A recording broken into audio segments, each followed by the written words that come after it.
লক্ষ্মীপুরে দাওয়াত না পাওয়ায় তাফসিল মাহফিল বন্ধ করেছেন ওয়ার্ড বিএনপির সভাপতি আলমগীর হোসেন।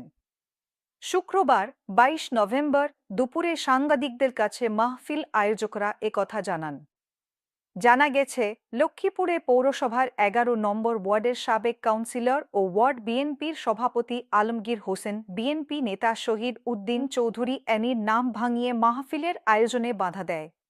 আমি ওদের কাউন্সিলর কারণ 5 তারিখ পরবর্তী জায়গায় আমাদের স্টপ করছে, কিন্তু আমার একটা ইজ্জত সম্মান আমার বাড়ির সামনে ধরে না, এখানে আমার ওয়ার্ডের বিশেষ অতিথি অনেক আছে, নাই আমাকে অসম্মান করছে। এটার সাথে অ্যারেঞ্জমেন্টে আমার ধরে না জামাতের ধরে না আমাদের একজনের প্রার্থী ঘোষিত, উনি অ্যারেঞ্জমেন্টে এখানে মাহবুব মিয়া, উনি এখানে ম্যানেজমেন্টে টোটাল মূল দায়িত্ব পালন করে, তো উনি আমার ইজ্জতটা তো রাখতে পারলেন না। দ্বিতীয়ত মোহাম্মদ রেজাউল করিম সাহেব, উনি জামাতের এমপি প্রার্থী, উনি এখানে প্রধান অতিথি, তাও জানি না, আমরা 3 ভাই কেউ জানি না।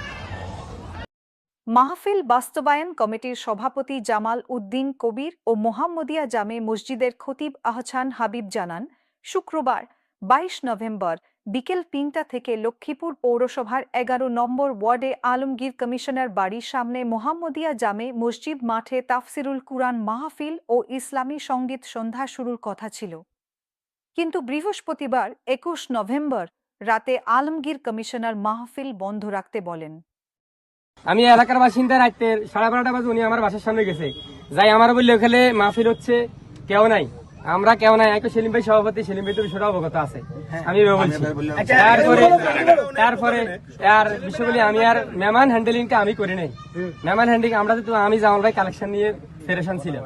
তারপরে যাক উনি আমারে মন্দ ছন্দ বলছে, মাহফিল করিয়েন মসজিদে, অনেক কথা খারাপ কথা বলছে আমারে, মসজিদে কালকে হয়তো দায়িত্ব পালন করিয়েন, কালকে তো মসজিদ বাদ মসজিদ টোকে চাইলেন, এভাবে বলছে। রাতের 1টা বাজে আবার ওনার মেজু ভাই জাহাঙ্গীর কন্ডাক্টর সাহেব উনি আমারে ওনাদের আত্মীয় এই আলমবাড়িতে ডাকায়, আমার বাসা থেকে ডাকায়নি, আমারে গাদ দিয়ে গেছে, কি কারণ আমরা আনিসুদ্দিরে মেহমান করি নাই কেন, এটাই মূল সূত্রপাত, আর কোনো সূত্রপাত নাই।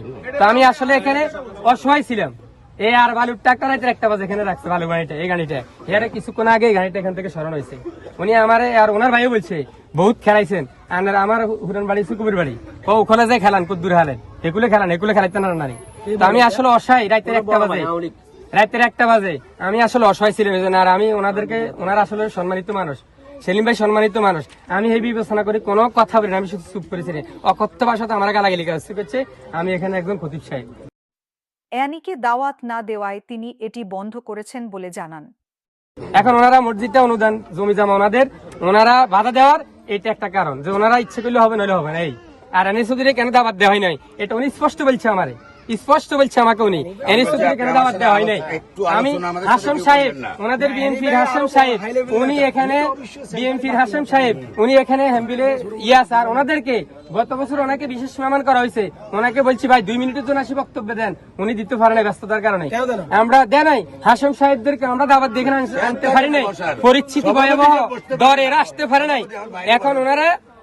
এখন পরিস্থিতি ঠিক হয়েছে, হাসম সাহেবের সাথে কত হয়েছে আমার সাথে, ইনশাল্লাহ প্রোগ্রাম আসি। হাসম সাহেব বিএনপির শ্রমিক দলের আগের সভাপতি ছিল, উনি তো এখানে বিশেষ মেহমান হিসাবে আছে, আপনারা জিজ্ঞাসা করে দেখতে পারেন হাসম সাহেবের সাথে। ওনাদের সাথে আমাদের বাইরে দীর্ঘদিন কয়েকবার আলোচনা করেছে, উনি আসবে, ওনাকে সিটি দিছি, যা হয়েছে উনি কিছু আর্থিকভাবে সহায়তা করেন, যারই ইনশাল্লাহ এবার প্রোগ্রামে থাকি। এই যে আমাদের বর্তমান পরিস্থিতি। তার দাবি ছিল অ্যানি চৌধুরী তাকে ফোনে জানিয়েছে মাহফিল বন্ধ করতে। এতে তিনি মাহফিলের প্যান্ডেলের কাপড় খুলে নিয়েছেন, বিদ্যুৎ সংযোগ ও মাইকের তার কেটে দেওয়া হয়েছে, ফলে বিশৃঙ্খলা এড়াতে মাহফিল বন্ধ রাখা হয়েছে। আমার সাথে আলোচনা করলে আমি তো আমার কথাটা করতে পারতাম, উনিও তো